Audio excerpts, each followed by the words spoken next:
hadday reer Yurubku qirtaan oo yidhaahdaan 6 milyan oo dadaanu laynay inkaar baa qabteen baynu leenahay ma waxaan u difaaca ma yaalo laakiin waxaan tilmaamayaa in la yidhaahdo mas'alo dhacdo uun xaqiiqo min xaqaa'iq dunya ka mida haddaad ka hadashana bini aadam dhaawac bay gaadhsiinaysaa yuhuud la yidhaahdo 15 milyan dunidoo dhan markay joogaana nabiyullaahi muxamed oo 2 bilyan oo qof rumaysan tahay marka la caayana waa xorriyatul kalaam in noqotiyo xorriyatul qawl oo maxaa tan kale xorriyatul qawl u noqon weyday waa marka lagu doonayo Soomaalidu maxay oran jirtay la jiifiyaana bannaan wadaad baa ul taagay bay Soomaalidu oran jireen marka la rabana waxa la oran jiray la jiifiyaana bannaan waa la jiifiyaana bannaan sida u taala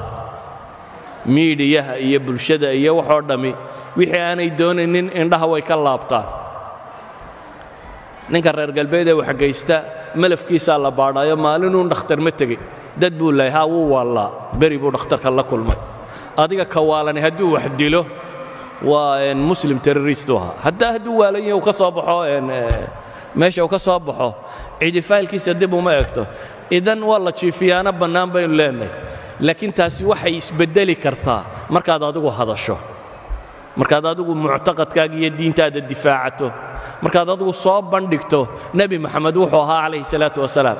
laakiin haddaad adba xishoonayso isleeday talow nebigii miyaad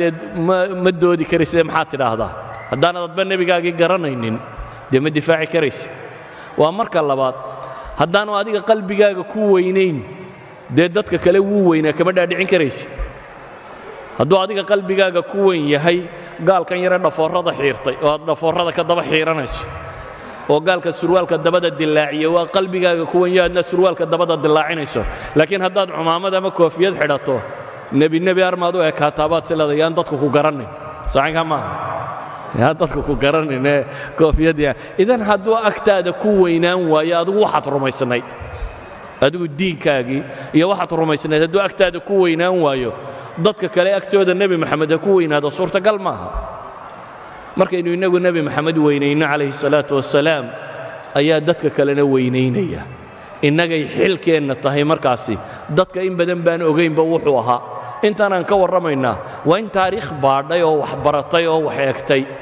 laakiin dadka inta badan dee miidiyahaasaa u warrama maalinna sawir yaroo qaldan soo saaraya maalinna hadal qaldan soo saaraya kaasaa u warramaya markaa dadku saas u rumaysan yihin idan waa xil idinka idin saaran inaynu bashariyada u sheegno nebi maxamed inaanu weynaynoo qurhe inuu yahay rasuulkii loo soo diree badbaadin lahaa aakhiriya adduunba